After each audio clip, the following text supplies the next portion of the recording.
साहब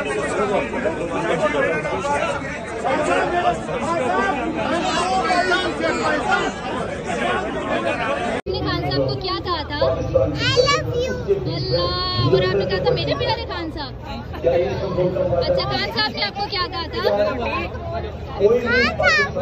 मेरी प्यारी बेटी कहा था। तो नजर आ रहा है सामने लिखा हुआ है जुल्म मिटने के लिए दो चीजों से मिटेगा भाई। एक अदल की कुर्सी पे जो लोग बैठते हैं ना, वो अदल के हिसाब से फैसले करने लगे।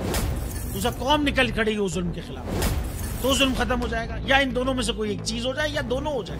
अगर 420 का मुकदमा था, उस वक्त अदलिया में जो लोग बैठे हुए केस देख रहे थे, वो पूछते ना यार चीट हुआ कौन है।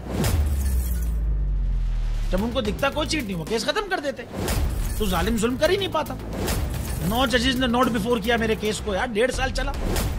शख्सी जमानत का केस, सेम केस इस्लामाबाद में कर दिया। एक ही इल्जाम पे 2 केस हो नहीं सकते भाई। मतलब 60 दिन का वक्त होता है। 102 दिन के बाद मैं जीत गया, केस बरी हो गया। 102 दिन के बाद अपील फाइल की, एक्सेप्ट कर ली। नहीं करते ना एक्सेप्ट, खत्म हो जाता ना जुल्म यार। भरी अदालत में मुझे बरी कर दिया, फिर पता नहीं क्या हुआ 2.5 घंटे बाद का नोट बिफोर। मैं नहीं सुनता ये केस, खड़े रहते अपने फैसले पे, मिट जाता जुल्म। अल्लाह ताला ने बिठाया इस इन कुर्सियों पे इनको यार, ये अल्लाह ताला की तरफ से फैसले करने हैं।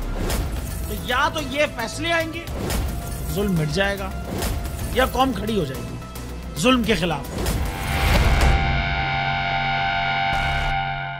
सुप्रीम कोर्ट के मंसूर अली शाह साहब जस्टिस एक ऑर्डर पास किया उनकी बेंच, और उस ऑर्डर के अंदर उन्होंने बड़ा क्लियर बता दिया कि जी बरियत की जो दरखास्तें हैं वो कब कब लगेंगी।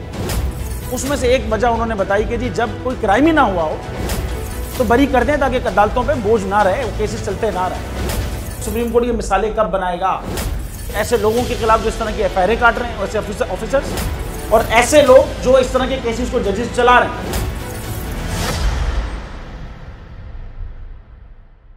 रहमत का महीना आ गया है, बख्शिश का सफीना आ गया।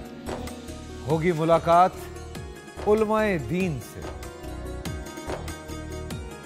जो देंगे इत्तेहादे बैनुल मसालिकीन का दर्स। जिक्र होगा अंबियाए कराम, रमजान की स्पेशल ट्रांसमिशन रमजान में।